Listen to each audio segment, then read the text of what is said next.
Hello, and welcome to an intro to Anthro with two humans. I'm human number one, John McCray. And I'm human number two, John Lehr. And this is the podcast where we reassess what it means to be human. And the title of today's episode is, Don't Look Now, but Your Culture is Showing. So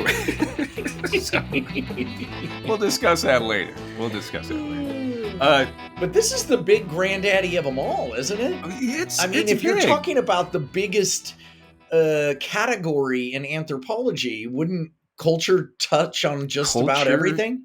Culture is just about everything. Yeah. Wow, here we go. So, yeah. We're not microdosing, we're macrodosing. yeah, get ready. Buckle in. If you're listening at home, just please pause right now. Go get yourself a drink because you're going to be here at the glued to the computer for the next hour and a half. We're taking the sugar cube filled with acid. We're not, you know what I mean? Yeah. We're going the whole hog. Here we go. Culture. Put it on the tongue. Going down there. Yep. Was it the red pill or the blue pill or whatever? We're taking them both. Yeah. Hey, before we begin, I have to apologize in advance. I'm kind of losing my voice today. I'm not hearing any difference. You told me before we recorded that, but I'm not hearing anything. You're a little, you're not as strong and booming. Yeah. As per usual. You look fine. You've got color in your cheeks. I think that I don't know. That may just be the lamp or something behind me. But if you hear me clearing my throat a lot or coughing at some point, just nothing's wrong. No need to worry about it. And we don't want to get all of those, comments saying, "Is he okay?" Right. Yeah, what's wrong? Yeah. And by the way, by the time we actually record these many weeks in advance, yes, and chances pulling are back the curtain. Here you are pulling back the curtain. So chances are, whatever happened to me has already happened to me. So I appreciate the concern. For all we know, you may be dead. Right. Right. By the time this airs, this could be your last podcast. We don't know. There'll be you with a new anthropologist. You'll just replace me and keep going. Yes, I pledge to you now that if this is your last podcast and you die, I will keep it going. I'll find somebody. But I don't know. You're not replaceable. I'm replaceable. Do you like Bewitched? Try to find a guy who kind of looks like me. Who comes in and keeps playing me, plays the character of John McCray. Maybe your brother Steve. He's close. I feel like you could. He's got kind of your scholarly. He likes to dig in on stuff. Yeah. So I don't know. People could be like, well, I really like. I like human number one, the first human number one, but the second one was really. I freaked out as a kid when I realized they weren't the same person. On Bewitched. It just freaked me out. I was like, wait a minute, what? Yeah. Because I was just focused on her, on Samantha, of course, as a young, nubile 12-year-old boy. But just I've dated witches ever since. I've dated women who have powers. Something, yeah. Mm-hmm. Yeah. They've the old Samantha effect. Yeah, it is. Effect. It's great in some areas, but in others not so great, it turns out. Yeah. I hear you, brother. I hear you. What was it? Mark Twain had a quote. Mark Twain said, "The future doesn't worry about me, so why should I worry about the future?" Damn straight. There Twain comes again. Yeah. Nails it. And if we're looking at the non-dual approach, or there is no future. There is only now. There is only this. So and honestly, who knows? It may work out. I mean, I may have a cough now, but maybe I get better and things go well for us. The show goes well. Nah. I'm not feeling that. I was going to say, maybe we're all sitting around the Yeti Love Convention right now. I'm feeling intuitively that things don't go well after this podcast. Really? This is our peak. Yeah. Really? We lose you right away. And I try to get Steve involved. He and I, we've always crossed swords. We don't, we. Yeah. Well, hopefully it turns out well. We won't know. We won't know. So, yeah. No. So anyway, John, for the business at hand, we're going to talk today. You can't go on in today's political and social environment. Every time you look at a news article, somebody's talking about culture wars or cultural appropriation or multiculturalism. Yeah. And it seems like everybody from Russia to Florida is talking about the C word, the original C word, not the. I'm talking about culture, the original C word. Yes. Yeah. And it's bastard stepson cult. It's one or the other. Yeah. And just so you know, the other C word we'll not use on this show ever. Mm-mm. Yeah. No, that's out for us. Right. But as you've mentioned already, culture is very important to anthropology. Mm-hmm. And in fact, if I could put it in a way to try to make it simple for everybody, if rock and roll is all about sex, then anthropology is all about culture. Oh. Then what's the drugs and rock? What's the drugs part of anthropology? The skulls? Is that where you're digging stuff up? That's rock and roll. Going down to the skull collection. We've got to get now. We have some upcoming shows that are of interest. We've got a show coming up. We don't have it set yet, where we're going to do a live broadcast. Right. That's coming down the pike, and then we're going to be starting. We're going to have some guests soon, hopefully. Right, exactly. Yes. If they ever respond to our emails, we'll get them. Maybe we won't. We'll have somebody. We don't know. We don't know about the future. For all we know is you're dead listening to this. Right. I'll play it at your funeral. I'll play this episode. Play it from my casket. You can hear it. It's kind of muffled in there. And I'll have a QR code. Welcome to. I'll have a QR code sitting on your casket so people can download it and subscribe. Right. And by the way, if there is an afterlife, I'm going to be pitching the show over there too. Good. Yeah. We need a gig in the afterlife. Get ready for some EVPs. We're going to be walking. We're going to be working in the afterlife. If I know you and me. What if it's exactly the same? What if it's exactly the same? What if this is the afterlife? Oh, God. Really? This is the best they could come up with? You know what's going to be bad? It's like, oh, by the way, your student loans transferred over onto this side. God. You can still pay. You're still paying for it. So true. And your credit score. Here's a Ouija board. A Ouija board's telling you they're trying to get a hold of you. So anyway, anthropology is the study of humankind and human culture. But anthropologists themselves have a hard time actually defining what culture is, and there's been many different. Big. It's such a big term. I mean, yeah. And really, anthropology as a science, as a separate science, has only been around since like the 1850s or 1870s, so it's still relatively new. We're on the cutting edge, right? Yeah. One day, 400 years from now, people will be like looking at this podcast and thinking, "Wow, those guys were innovators." Really. And idiots. We were the tip of the spear. The tip of the spear. So today, I thought we could talk about culture, what it is, what it does, and how you're exposing yours right now, whether or not you know it. Yeah, and then be careful about exposing it, out in public. Right.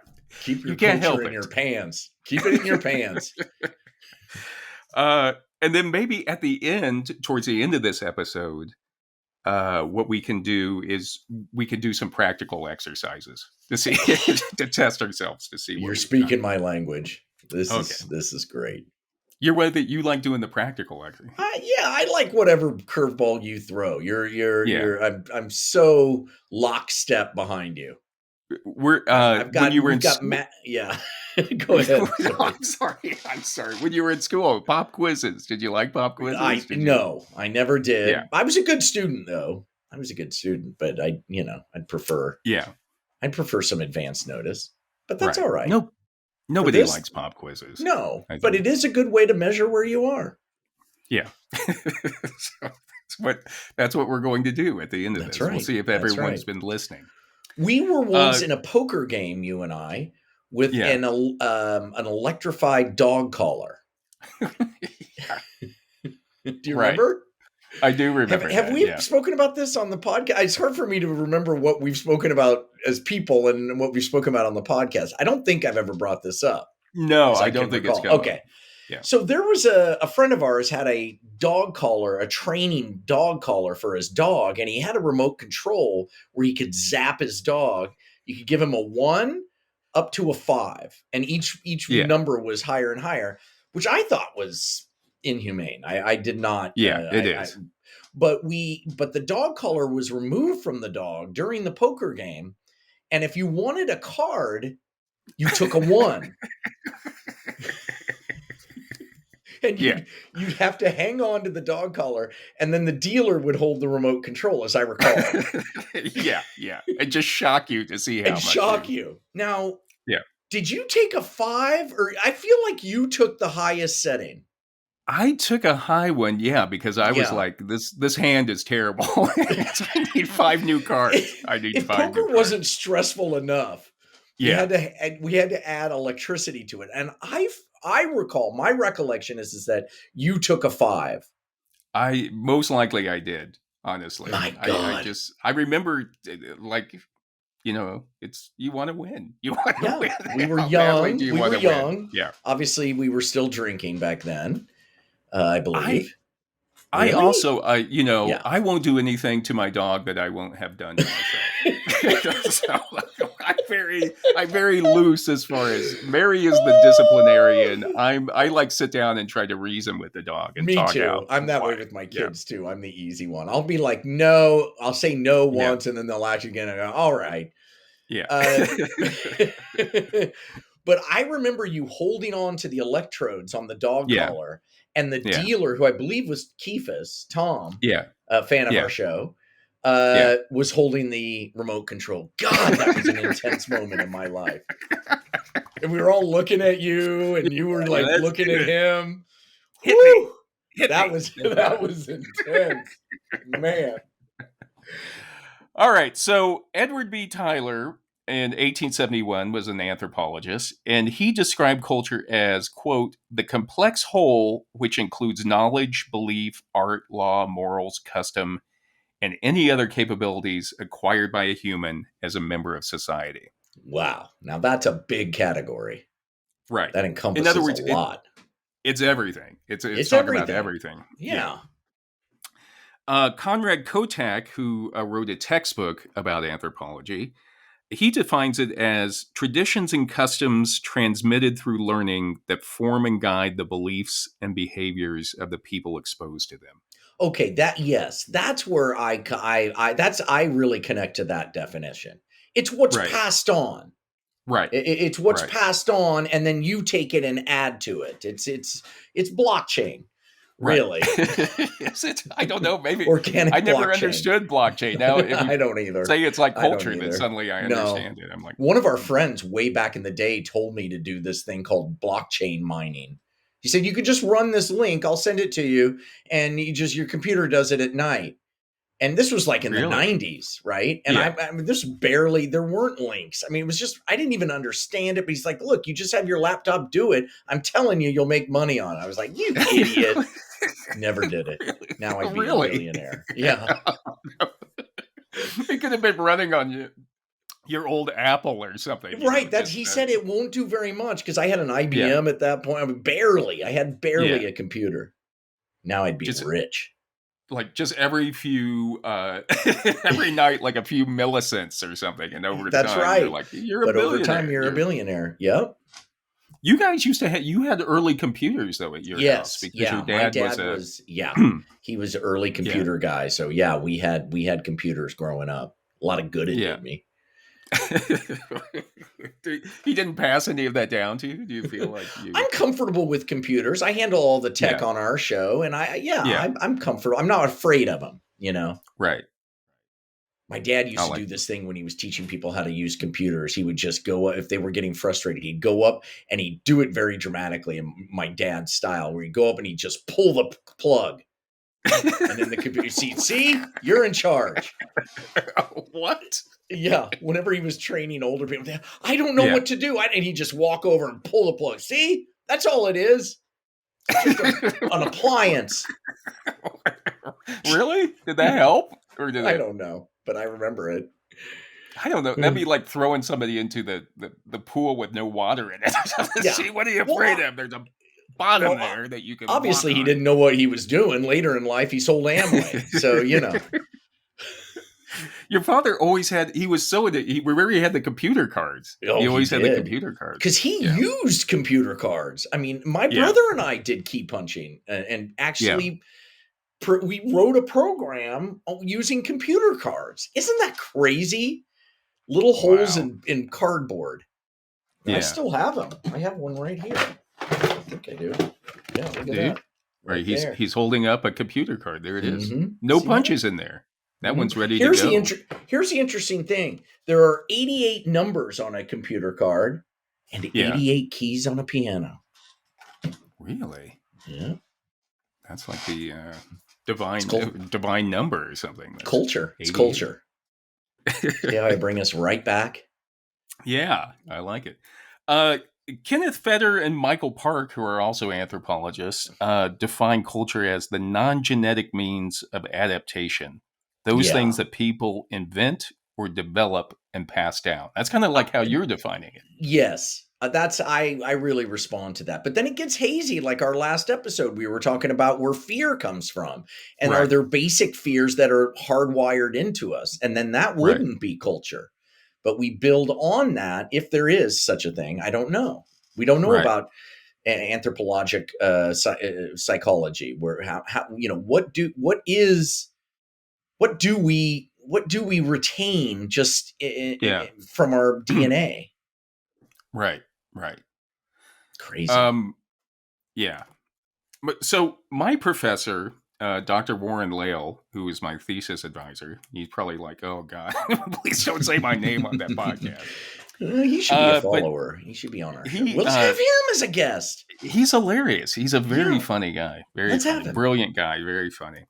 But he kind of went through, he kind of tried to look at all the different definitions of culture. And what he came up with was culture is a learned, shared, symbolic, fluid composite of all that a society knows, values, believes, or creates that is passed down from generation to generation. Okay. I'm with him.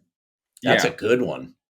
So I thought, let's go ahead and let's break it down, because you begin to see, like, the more you look at definitions of culture, you begin to see that there's some similarities in what everyone's talking about.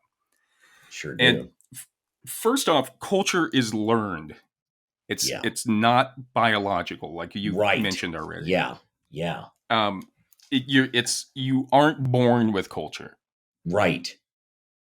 It's taught to you, and being taught to you, it may be taught consciously to you or unconsciously to you by looking at other people around you. Yeah, or media, billboards, all of that, how that affects us. But the main thing is, like, you didn't come into this world with culture when you were born. Right. You immediately started reacting to culture by looking around at, like, the doctors, what they were wearing, at the room, I'll give you an example that I just had recently, if I may. Yeah, I was flying back from Chicago, and I was in the security at O'Hare, which is gotten bad. Really? So I was in security, and there was a guy, and I knew he was trouble because he was, like, right behind me, and I heard him say, "I'm trying to catch a 10:40 flight," and it was 10 o'clock, and I'm like, "You missed your flight." Your flight this is not 1971. In 1971, you would have made that flight. Yeah. And so I'm here, and he was not. He was. I couldn't tell where he was from, but he was from another country, and he was right behind me on my ass in the line. You see what I'm saying? Like, he's trying to will the line to go faster by riding right up on me. And I just stopped and said, let him go ahead of me. I'm like, here, you can walk 2 feet and now you can stand there and be behind that person. It was so interesting that, and I thought at first I thought he was rude, but then I was like, well, I don't know. Maybe that's his culture. Maybe that's something that's learned, in a different environment where if you don't do that, you lose your spot or, whatever. Yeah. Boy, he got ahead of you. That's why. That's right. He just keeps doing it. He keeps doing it to the next person. Keeps jumping ahead one. He made a wrong choice at the fork, and I was way ahead of him. I felt terrible for him. He went left, I went right, and I just totally, poor guy. Yeah. We, when Mary and I were in Paris one time, we went to the Eiffel Tower, and there a huge line to get into the Eiffel Tower. And there were some Russian people came in behind us. It was 2 men and a woman. And they kept saying to everybody, she's pregnant. Is it okay if we go ahead? And you kind of knew like she wasn't pregnant, but you were like, what are you going to say? Are you going to be the jerk that says no? And so people just kept like you could tell people didn't want to, but they kept letting them go ahead and go ahead and go ahead. And then finally they ran into other Russians who were like, no way, get at the back of the line. We're not falling for that trick. Yeah, you should be home in bed anyway. Yeah. So just a question, are there any behaviors or family customs that you feel like your parents passed down to you? Oh, absolutely. On April Fools, my mother used to sew our silverware to the placemats. Oh, no. Really? For That's breakfast. Brilliant. I know. Brilliant. It was so unlike her, but she did it every April Fools. So that's a custom that I've retained. I've never done it to my family, but every April Fools I want to. I'm trying to think what other customs. That's so funny. Yes. The answer is yes. Oh, camping. My father was an Eagle Scout and loved to camp, and so I camp. In fact, I'm going to Catalina Island with my daughter on a father-daughter trip. Yeah. Do you Buffalo? They have buffalo out there, I hear. Yeah, that's amazing. Have you've been out there before? Though, never. Right? I've lived in LA for 20 years and never, not once. Really? Yeah. Go out and see the buffalo. I know. I got to see them. I want one. I want to bring one back with me. I love those things. Have you seen people always trying to pet the buffalo out at Yellowstone or something? Oh, don't do that. Yeah. I'm not petting them. I just want to look at them. Yeah. When you get up close, you realize how huge they are, and They're do not massive. Want to. Yeah. Massive. Yeah. And they want to be left alone. They just want to be left alone. Yeah, of course. Did your mom's parents do that? Was that something she got from? I don't know. It feels like it. Like, where the hell did she get that idea from? An old Norwegian thing? That seems like something the Norwegians like. Yeah, it does. It does feel like a Norwegian. It could be. It could be a Norwegian thing. I didn't know my dad. I knew my dad a little bit towards the end of my life, or towards the end of his life. And, there were a couple of things he taught me. One was, my dad was a big drinker. So, you kind of had to keep that in mind. But one was, he was a salesman. He was a traveling salesman. So he goes, always read the paper every day so that you have something to talk about with people. Okay. And he would do that. He would read the paper from cover to cover, everything. Wow. So he always had something interesting to say to people. And I always thought that was a good idea. So I still even try to read the news every day. So I have something to talk about. You don't get a paper, do you? No. I do it online, looking at news. Yeah. But the problem with getting news online is it customizes it for you. Right. You know what I mean? And then it puts you in a tunnel and it doesn't know you well enough. Yeah. Right. Well, that's what's, ruined humankind. Right. For a while, I was getting the New York Times just on Sunday because, again, you could look through it. And there's something about looking through things that you don't want to look at. Right. That you pick stuff up. Right. Yeah. Makes you think about something else. It's a gift. I'm going to use that as a gift idea for you. I'm going to get you the New York Times. Well, no, please don't. They stack up so fast. They stack up so fast. You got to read them. You got to read them. Are you caught up? No, I'm not. Please don't. Donate that money to somebody else. You got to do the crossword puzzle. You got to read the book review, all of it. The obituaries, everything. So you have something to talk about. Goddamn book review, which is what New Yorkers do instead of reading books. The other thing my dad taught me, and again, remember, he was a big drinker. I've mentioned that before. Right. He told me, he said, before you go out drinking, always eat a pork snout sandwich. What? Before you lost me at pork snout. I didn't even know there was such a thing. There is a pork snout sandwich. Every sandwich can only be provided. You waste an entire pig on each sandwich, right? Because it's only got one snout. Or do you slice it thin? Or Jesus Christ. When he told me that, I remember just as he told me, I was in college, just kind of listening of like, okay, all right. Okay, Dad. Listen, I've had menudo, which is, good for a hangover, and it has a bunch of weird, horrible stuff in it, and it works. So I'm with him. Right. I'm with Mr. McCray. I'd eat it. He was, I always thought they would have like chopped it up and have, made it into a salad or something, like a tuna salad or something, or a ham salad. But no, when I was back for my sister's retirement party back in March, this story came up, and someone looked it up. My cousin looked it up online, and no, it's just the pork salad. It's just a pork salad on a hoagie bun. Oh God! What do you put mustard on it? Yeah, of course you put mustard on it. It's pork. Well, they say horseradish. You put horseradish on it. You put horseradish on a shoe, and it. Yeah. That's poor people's spice. That's why the Jews use horseradish all the time. It's we put horseradish on the gefilte fish, which is the most horrid. It's cat food, basically. Just numb the taste buds, and then you can swallow it down. Yeah, you put enough horseradish on it, it tastes fine. My sister has a friend in Kansas City who apparently knows the best place to go for a pork snout sandwich. So they've said that next time I come into town, they'll take me out there. So we'll have to. Right. If I'm there, I'll join you. We'll take some photos. Yeah, we'll record a episode from the shop. Yeah. From my mom, it was always you got to put a shirt on when you come to the table, for dinner.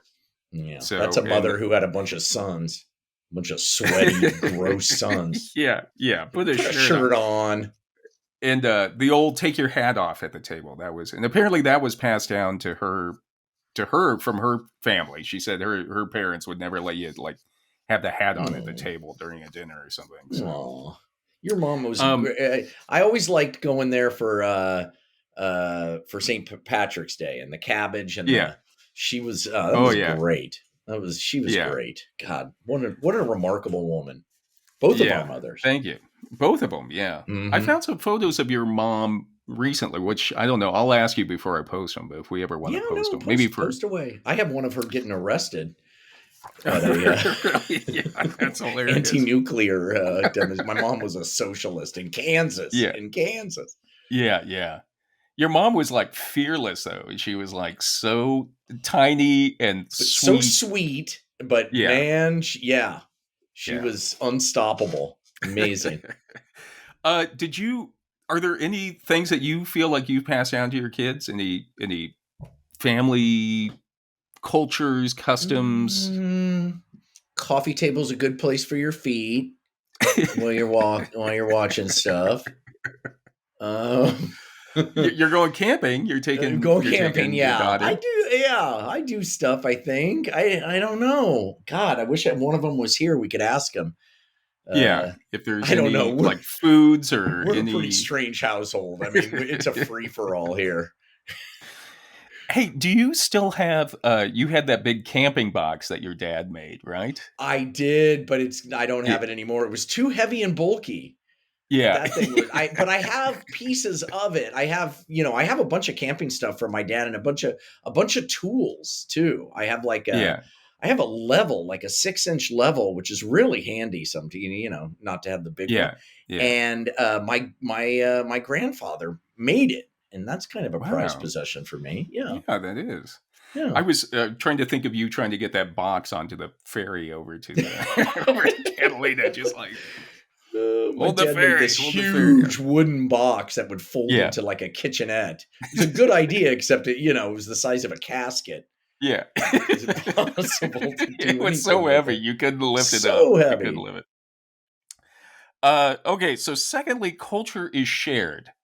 So in other words, many people have to agree on what the custom is or what the belief is for it to be culture. So if only one person does it. Yeah. Right. If only one person does it, it's not culture. I have plenty of things that I only do. I know. That will not make it into culture. Yeah. I was thinking, you always have some relative or somebody who's thinks that, I do it my way. I live by my own rules. It's like, okay, no, that's not culture. It's not going to pass on. Yeah. Thirdly, culture is symbolic. And by symbolic, we mean a symbol is something that stands for something else. So in other words, there's no inherent intrinsic connection between the symbol and what it represents. Okay. So like music, let's take music. Okay. So how does that apply to music, would you say? Not to put you on the spot. I thought you were going to give me an example. I didn't think you wanted me to explain. I'm confused by that. So it has no intrinsic value. Okay. Music has no, it doesn't exist. It's a thought. It's just tones. It's just tones. Yeah. Right. But it communicates a feeling, an idea. Yes. Right. Okay. All right. Okay. So, I buy it. Or for another example, say, for example, the American flag is one that they always use. So the American flag, you have red and white stripes, and you have a blue square with stars on it. Blue square for our weeping. We're always weeping. We're blue. We're depressed. Right? Is that what the blue stands for? Well, I guess, the point I'm trying to make is that there's that color, that arrangement of shapes and colors has no inherent connection to what the United States is. Right. You have to make a leap. It represents it only because we're taught that it represents it. Right. And we culturally, that's what the culture is doing. The culture is telling us when we see that represents everything United States. And then from there, you can take it to everything that the United States represents. Yes. To you. Yes. And what's interesting is even if you try to do something to the flag, like if you want to burn the flag or destroy the flag or hang the flag upside down to make a point, you still are participating in that culture that says that flag is a symbol for what the United States is. Absolutely. Or it's just pointless. Right. I'm sure people do hang up their flag upside down by accident. And then that's just a goofball who didn't look clearly.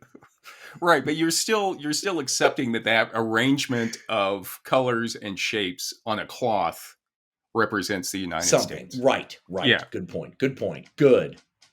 Another example that they always give are the golden arches. So when you see there's nothing inherently connecting the golden arches. Wait a minute, aren't they two fries? They're fries.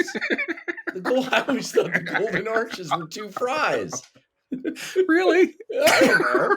I mean, that's what when I see them, I salivate. Yeah. God, their fries are good. Yeah. But you've always thought that they were actually French fries. I don't know. We may have to pause this. We may have to pause the recording. I need to get something straightened out first, everybody. I like it now that you put that in my head. And every time I see it now, I'm going to be thinking that's God. They're French fries. I know they're fried in chemicals, but God, they're good chemicals. I still love their fries. I had a geography of human survival course one time that they said if your car ever goes off the road and you're stuck in there, look around to see if you can find some old French fries that have been left in your car seat because you can eat those because those carbohydrates. That's good. Yeah. Old French fries in a pinch. Hell yeah. Yeah. Or when you order some French fries from the drive-thru, just leave some in the back. Put some in your glove compartment for a rainy day, just in case you may need them one day. Good advice. Let's see. another thing is language is another shared symbolic invention. I'm sorry, I didn't understand what you said. There we go. You got me. You got me. One in every class. Yeah, language is the ultimate expression, really. I think, because it's so complex and so specific. But again, there's no between the sounds that we make. For example, and the little scratches that we make on paper to represent something. Right. There's no connection. There's no real connection. It's all subjective. It's all cultural. What that means. Especially if you see my daughter's handwriting. Jesus. I mean, they always try to talk about, and linguists will get down into like trying to break down the sounds, like the individual sounds in the word. Right. So if you think about it, there's no, for us to say d, a, g, there's no connection between that and that furry thing that's out on my couch. You know what I mean? Yeah, absolutely. Yeah. Yeah. And I was thinking about when I was putting this together, it's kind of like René Magritte's, that painting that says "Ceci n'est pas un pipe," you know, where it's a painting of a pipe. It's a painting of a pipe, and then underneath it, yes, he's written "Ceci n'est pas un pipe," which means this isn't a pipe. Yes, and Magritte's kind of playing with the same idea of like the name of that painting is actually "The Treachery of Images." And what he's saying in that painting is that, you know, he's drawn a pipe, but that pipe isn't actually what a pipe is. You know what I mean? That it's just a drawing of a pipe. Right. And then he's got another layer on there where he's got the word pipe, or P-I-P-E, pipe in French. And again, it's like that word pipe has nothing to do with an actual pipe. You know what I mean? I love those French. God, they're good. He's Belgian. He's like Poirot. He's okay. Belgian. So okay. Please. Yeah, sorry. But anyway, it's culturally the same thing. Is that, you know, language is just something we've all agreed upon. That if you have certain letters and certain sounds, that they will represent something else. But again, completely subjective. Yes. So again, the next thing, culture is constantly changing. Like, governments or people will try to control churches, will try to control, you can't control churches or culture. It is always changing. I totally agree. It's like AI, you know, everybody's like afraid of AI but you know, if you look at any technology that we've ever created, you can't stop it. AI will become sentient and kill us all. We know that. The Terminator taught us that. Yeah. It was a premonition. Don't you get it? We've invented the robot, but we haven't invented the time travel. We don't have somebody coming back to help us. Right. And even if they do, it still ends up happening. Or something. Yeah. Anyway, let them have it. Let the robots have it. That's what I say. We fucked it up anyway. Yeah. Good luck. Yeah, good luck, robots. You're so smart. See what you can do with it. Yeah, why don't you try to fix it? The other thing, culture is a system. So as a system, it means that if you change one part of the culture, most likely another part of the culture is going to change as well. Be affected. That's interesting. Yeah. So it's like a big domino thing. Yeah, that's interesting. Yeah, so true. So true. I mean, you look at fashion, you know, and how just the expression, the constant ebb and flow of fashion is so fascinating. Right. And again, like we mentioned before, culture is everything. So it's language, religion, clothes, food, beliefs. If it's not biological or genetic, meaning if we weren't born with it, then it's most likely cultural. It's cultural. So all of the objects we create are cultural in some respect. Right. Even something that we deem sort of utilitarian, like a chair. It's still the way we make that chair, the types of chair, all our subjective approach to the chair. Right. And a good I guess a good example of how things would be different would be like a bed. Like in a Western culture, you figure a bed has 4 legs on it, has a mattress, headboard, You have a pillow, you sleep on top of it. But there's other cultures where people sleep on mats. There's people who sleep on, like futons, for example. Yeah. So the again, culture in my house is that multiple people sleep in my bed and a dog, and I end up in a corner with like a piece of sheet the size of a dollar bill, trying to warm myself. See, it's all culture. It's all cultural. It's miserable. So Conrad Cottak has said that, if we have cultural and biological ways of coping with the environment, and besides our biological means, we use cultural adaptive kits, which can contain customary activities and tools. So again, it's like our culture has been passed down to us to help us deal with the environment, deal with the things that we haven't biologically been able to adapt to. Yeah. Yes. And it is like a toolbox. Like you use the parts of culture that work with your individual taste and personality. And in that sense, we're all changing cultures simultaneously, a little bit at a time. Right. And it depends on, he gives the example of how we've learned as humans to adapt at high elevations, for example, with low oxygen.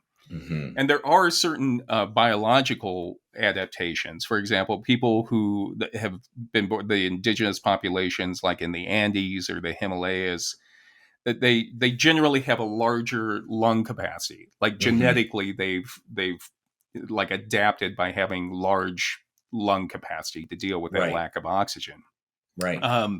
The other thing is, another biological way is that we have kind of temporary, like when someone comes from a low elevation up to the mountains, for example, you'll see that, they start breathing heavily and hyperventilating, trying to get more oxygen into their lungs. Yeah. Ugh. Yeah, everybody did. When we first moved out here, we came out one time. At that time, I was living at Venice Beach. Yeah. And came out with Mary to see her family out here. Yeah. And we went from, like 15 feet elevation to, 6,000 feet elevation, 5,500 feet elevation. And I decided to go for a run because I had been running forever. And it was a family reunion. So they all see me leave to go on my run. I get down to the end of the parking lot, and I'm like, oh no, this is not happening. This is not happening. And then, of course, they all have to see me come walking back up. It's like, what's wrong with him? Is everything all right?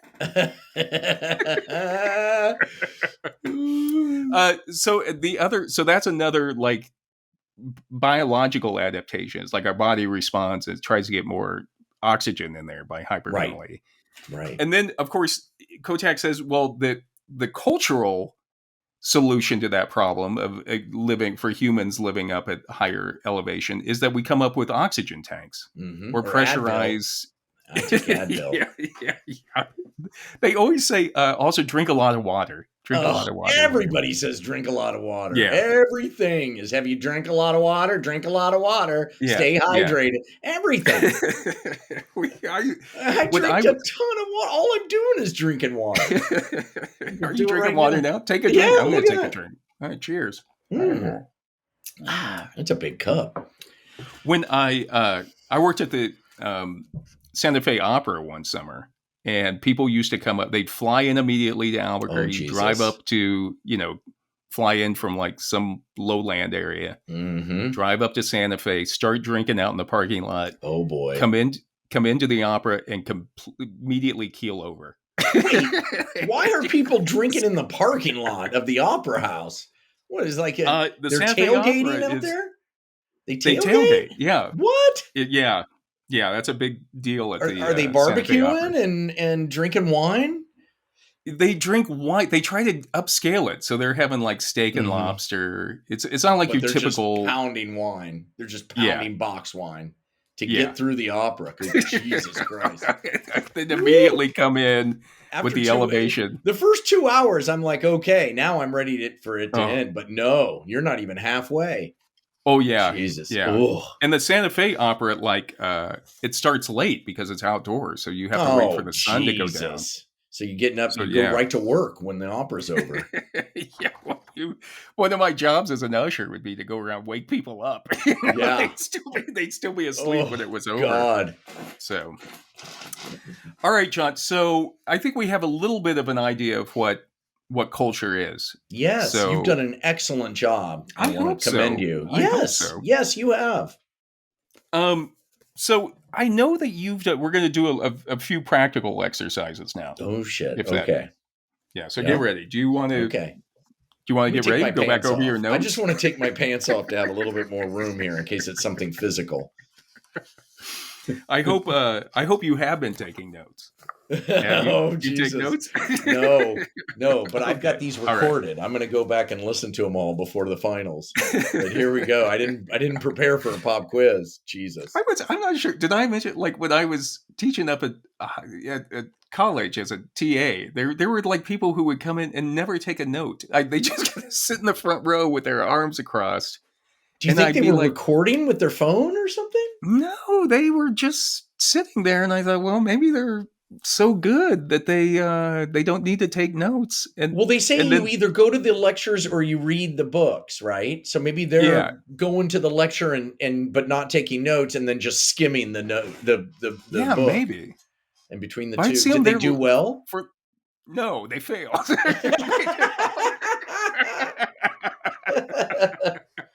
I thought, after it's like, okay, well, I'm up here talking for 3 months or whatever, but maybe they just found you handsome. Maybe they just were there for you. Well, just let's see. I wish I would have known that before I graded their paper.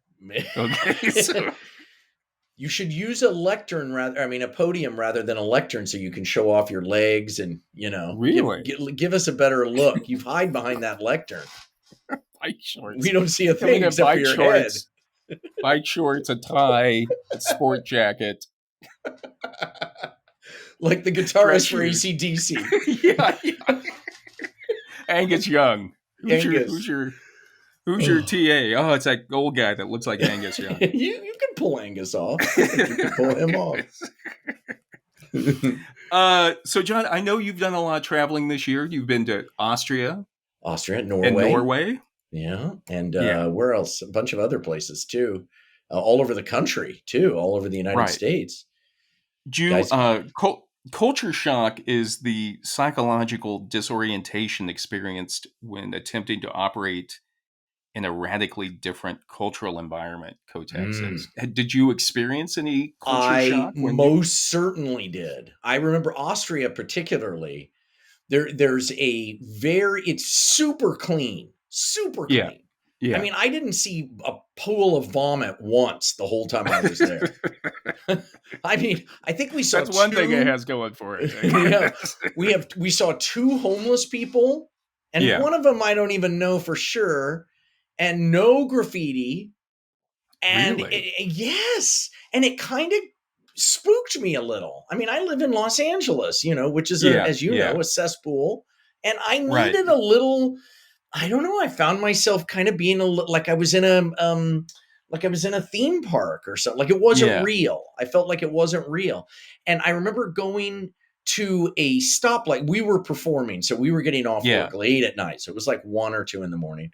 We were coming back, and there was a stoplight with the don't walk signs flashing. And there was a group of like 5 Austrians there waiting for the walk sign at 1:30 in the morning. There wasn't a car in miles. And they're waiting there. It was so crazy. And we just kind of looked at them like, we're going to go ahead and risk it because there's no car in the city. Right.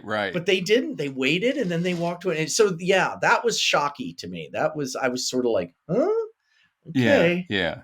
Did you feel like you need, because there's some other anthropologists, Gary Ferraro and Susan Andreatta also talk about, like, one of the things we like because of that shared culture is we like when you're overseas and you come across someone with with another American, for example. Yeah. It's kind of a relief because you can go back in and have that shared experience or that shared culture that you both have. Yes. Yeah. And you can talk about it and communicate. And then it's, I totally agree with that. We were teaching improv in Norway. So they brought us in to perform and then to do a master class, right? And it's so interesting because they desperately want to do improv, right? But there's a cultural sort of veneer because it requires sort of embracing the chaos, right? You got to enjoy it. You got to enjoy the not knowing. And I think for them, they wanted to, and they liked watching us do it. But I think there was something that just prevented them from letting go. They just, and they recognize it and they want it, but they can't quite do it, which is very interesting. That is interesting. How was the comedy? I mean, were the scenes more dramatic scenes, or were they comedy scenes, or did you notice a difference in the sense of humor that? Yeah, there are differences, absolute differences, and so it depended, this was a festival, so you had people from all over the world. So you had some people who were very regimented and followed a certain pattern, that they had established. I saw that from Japan. There were some people from Japan and Korea. And then weirdly, there were people who just broke in a way that was almost breaking it just to break it. Like the Germans came in and were just doing this outrageous, crazy stuff to the point where it was so you couldn't make heads or tails of it, it was fantastic. It was really great. I loved them.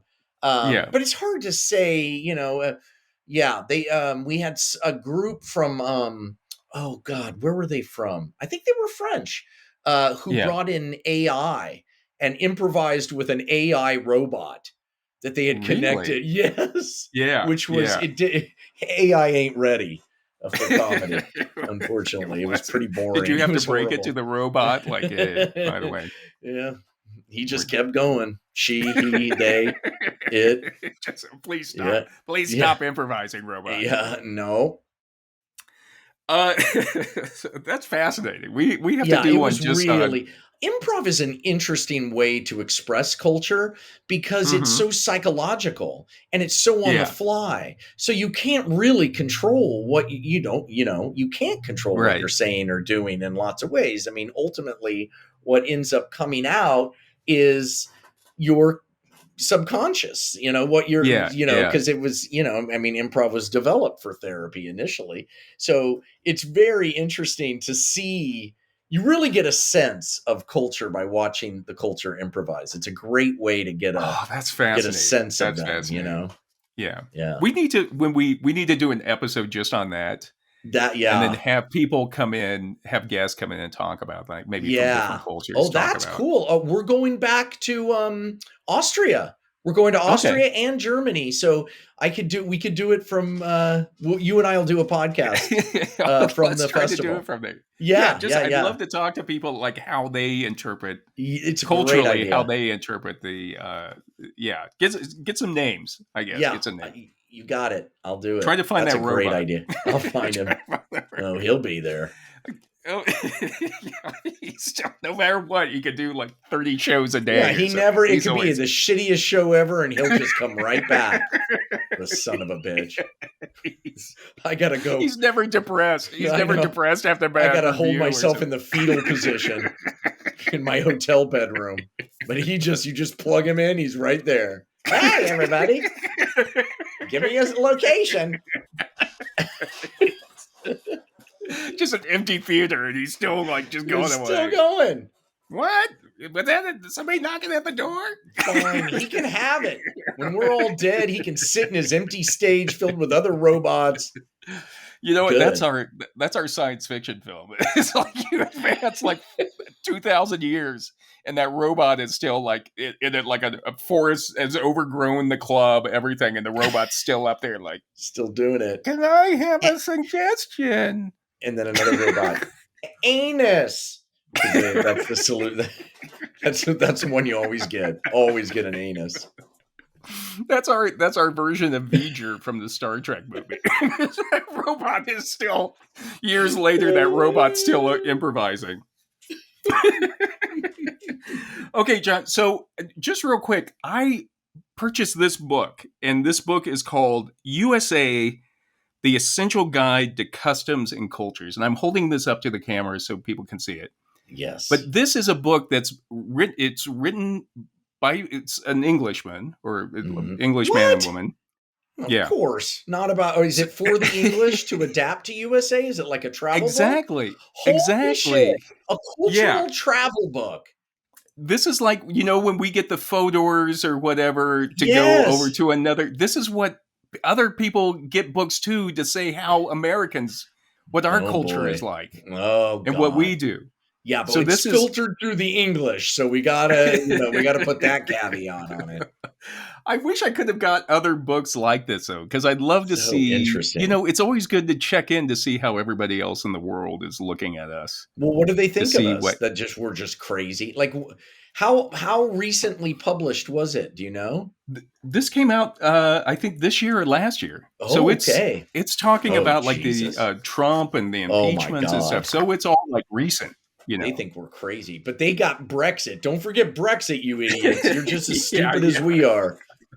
But I mean, it's one of those books of like, if you're going to America to live or going on a trip, here's some things about the culture that you should know about. Excellent. What do they say? So I'm going to throw out a few, and I'm going to try to, maybe we can expand. Now that we're talking about culture, we can talk about it. So one of the things that they say is, quote, unlike many, quote, work to live cultures, where work is just one of the many dimensions of one's life, for many Americans, work is central in defining their sense of identity and self-worth. Absolutely. Yeah. I mean, everybody's like, what do you do when you talk to somebody? Yeah. I mean, I'm in the arts and I'm in LA. So it's not just like, what do you do, but what have you done lately too? Yeah. You got to update your resume. I totally agree with that. Yeah. I was raised that way too. And it really bothers me because right out of college, I went to work for the Italian government. And the Italians really set it up of like work-life balance. You know what I mean? Yes. And it kind of ruined me in a way for the rest. I mean, because I worked for them for 8 or 9 years, and Amazing. It was all like the important thing is what you do outside of work. Right. For the Italians at that time. Right. And now, I work for other places, American organizations. Yes. And it's hard because, Americans are all, or it seems like a lot of Americans are like, it's all about work. It's all about work. That's the stereotype of the Japanese too, I guess. Yeah. Is that it's all about work.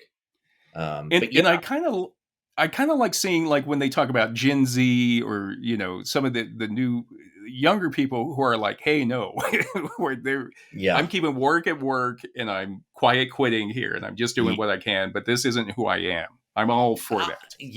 The Gen Zers, my daughters, I'm telling you, this is a good generation coming up the pike. We got, awesome. Thank God. Yeah. They might save us from the robots, but not forever. At some point, they're coming. No, they'll stave it off, but that's it. Can I have a suggestion? Can I have a suggestion? And then the one that's just sitting there covered in vines. Anus. Thank you. I heard anus. Oh, did you get that one overseas when you guys were teaching the class? No. God, no. Really? No, just in America. But I've gotten that suggestion back in the day when I did improv where you asked for suggestions. I don't do that anymore, but always. It's always an ass. No. Okay, a vagina. No. God. Give me a location. A vagina. You know what? You don't get any more locations. You're done. I'll pick it. Okay, here's another one. To the visitor, the American flag seems to be everywhere. As guests in America, how should visitors react to the American predilection for wearing their patriotism on their sleeve? Don't say anything. Pretend you don't see it. It's true. Yeah, it's true. The patriotism is it's crazy. Yeah, like I can't remember who it was somebody from another country was just like over the football games alone. They're just like, my God, it's like a military parade every football game, and I'm like, and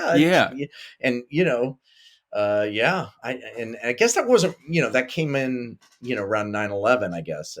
That's when it really I don't know. I mean, it was always kind of there, but football's I a love very this militaristic, to campaign, and it's sudden death, and it's offense and defense, and you throw a bomb, and aerial attack and all that. Yeah, but it's it's like I love this country, and I've taken an oath to the Constitution for this country, but it's that's right. Yeah, you do. I don't need to feel like I need to have every single word out of my mouth be about, love of country or have a shirt made out of the flag or something like that. Yes. And I don't know, I've traveled a lot of places too, and I don't think any other country really does. I don't know who. Well, know what was interesting? You speak of Austria. Austria has such an interesting history because they were a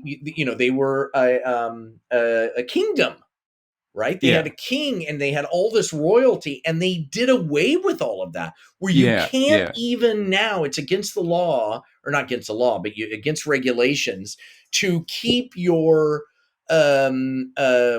what do you call it? Your moniker, your royal moniker. Oh, so if really? you were a duke, you can't use it anymore. That they just did away with it. And then you look at Hitler came from Austria. You look at the way they've dealt with their past, their dark past, and they've it was amazing. I was blown away. The reparations, money, land. I mean, you go around everywhere, and there are little markers saying where Jews were sent away or kicked out of their home. I mean, it's just amazing. And the Gen Zers there are like free from that in a way that I don't think we are. I think we're still connected to this odd, we're a country that is built is freedom, but was built by slavery. And I think they've actually kind of moved past it to the point where it seems a little more appropriate, their patriotism. Like it's a little less about this. It's slightly dilute. It seems a little bit more, I don't know, reasonable. Like they like their Olympic team and everything, but it's also, there's a sense that this is where we live, and that's just, it's land, and we like it. Right. But I don't know. They seem to have, I was really impressed by that. Yeah. I think that's, I don't know. I still feel like slavery is the worst thing that ever happened to this country myself. Yes, for sure. I mean, it's our DNA. Yeah. And we're still dealing with it. Like it set us off on a course that, And they have, and then they had, I mean, what's worse than Hitler, I mean, Jesus. Yeah. But they really, the people I was exposed to, and whatever, take it for what it is, but I really noticed that. Yeah. And I think, like you're saying, like to admit it, and then you can move past it. Yes. It's like psychologically, and also as human, as relationships with other people, I think. And to culturally admit it. Yeah. So that you're doing things that represent that you're admitting it. Right. So it's not just individual people saying, I'm against the Nazis. Okay, great. That's good. But this is a culture saying, we reject this part of our history. Right. It was wrong. We can't undo it, but we want to the best of our ability to make it right. And by doing that, it's incredible. Like it's really, like, I noticed it. Wow. Okay, let's get not to get too deep, not to get too heavy, but I love it. Here's another one. Americans are among the most open, fun, friendly people on the planet, but their idea of what constitutes a friendship may be different from what you're used to. The warm smiles, the expressions of interest, The generous gestures are all genuine, and those used in Northern European reserve or the formal ritualized courtship of Asia may think that making friends in the USA will be a breeze. Yet newcomers can be confused and disappointed to discover that a relationship may go no further than surface friendliness. Huh. Yeah. Okay. Yeah, I buy that, but what else you got? I mean, you got to start somewhere. And, what do you be reserved and wait for it to happen that way? A deeper connection? I mean, I think throwing all your cards on I love that about Americans, that we just throw all me over, too. we just vomit it out, and it's not pretty, but I like that. It feels like, okay, yeah, that is true. It is still surface, but it's much further along, I think, than what the Brits do, where it's like, this reserve that you can't break through unless what you like, I think that, I like the fact that we wear it on our hearts, on our sleeves, even if it is just the surface, but it's not. Right. I think they've got that one wrong. Yeah. I think it's one thing about Americans, like immediately you go to first names when you first meet somebody. Right. It doesn't matter what the status is or whatever. And touching and hugging. The Norwegians and the Austrians do not hug. And I hugged and they liked it. Here's the thing. Yeah. They liked it, but they didn't hug back. They loved that I was gregarious and physical. Yeah. They liked me, but they couldn't do it themselves. Kind of like the same thing with improv. They liked it. They just couldn't quite do it. I wonder, it's that's how you always, or Americans are always represented as tourists, in Europe of being like really loud and laughing and guffawing and like really talking about everything. Fat. We're always seen as fat. I remember in college one time here, I met a French guy who at a party, and we were just talking in French, and I just happened to mention like, hey, yeah, if you're ever in Kansas City, look me up or whatever. And then like several months later, he showed up at my house. Jesus. Wanted to know if he could like crash there for a while, And so that's what they're kind of talking about is like, me being just open, like, yeah, if you ever come look. And so after like 3 days, my mom was like, hey, what's going on? When is he going to move on? What's happening here? But it was that openness that, as an American, just saying like, hey, yeah, look me up. Come crash at my place or something. It was like a big invitation, what I mean, for people who aren't used to that. And I tell that story because then later when I was in France, he looked me up. He tracked me down and invited me out to his dad's place down near Bordeaux. And he invited me down there and took care of me and put me up.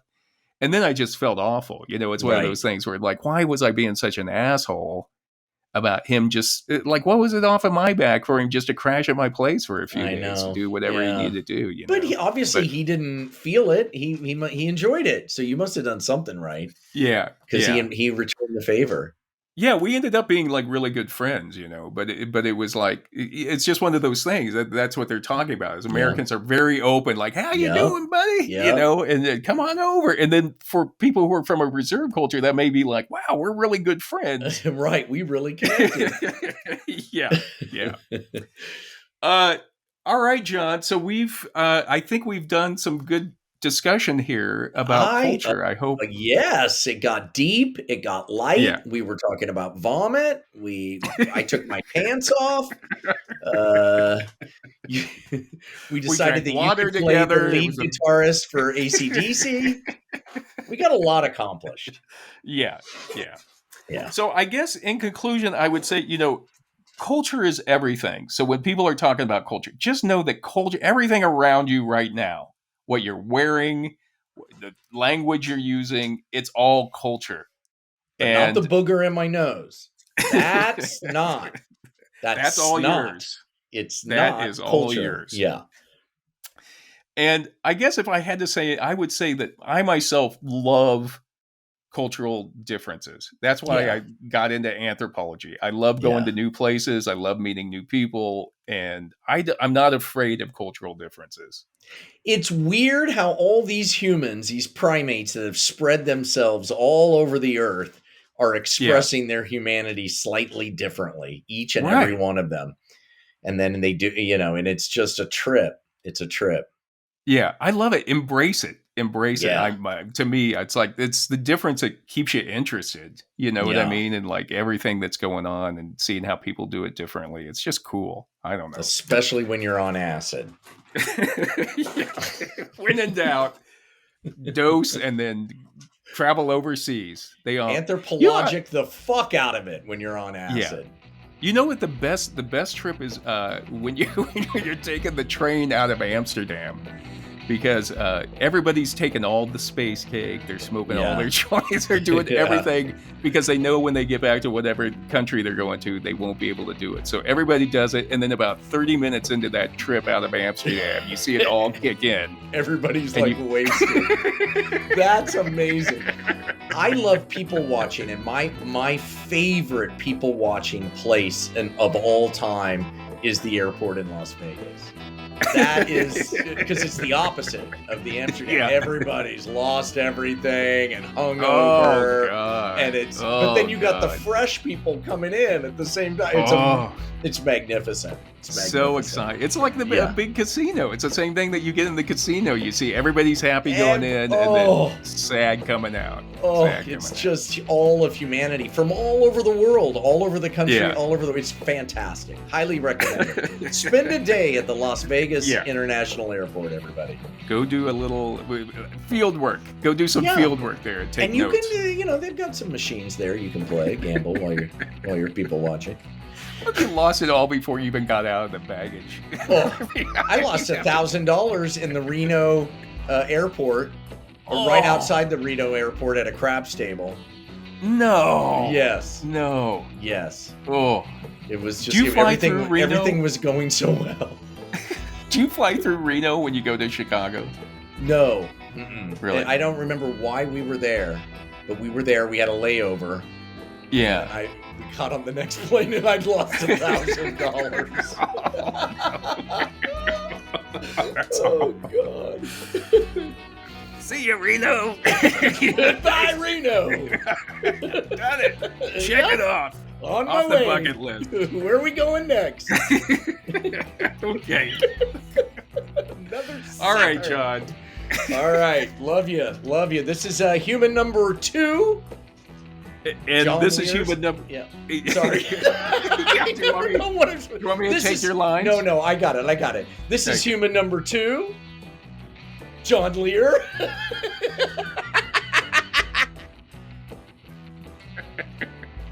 And I don't improvise. I got to go by the lines. And this is human number 1, John McCray. Thank you so much for joining us, everyone.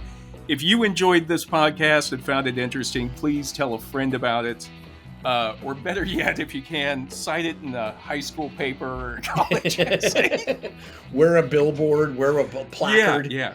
Hey, how did I do on the pop quiz? You didn't give me a grade. Oh, well, you'll get it later. It will be in Blackboard. Jesus, I know what that means. Electronically, I'll post it. Oh, I know what that means. I have to go to the portal.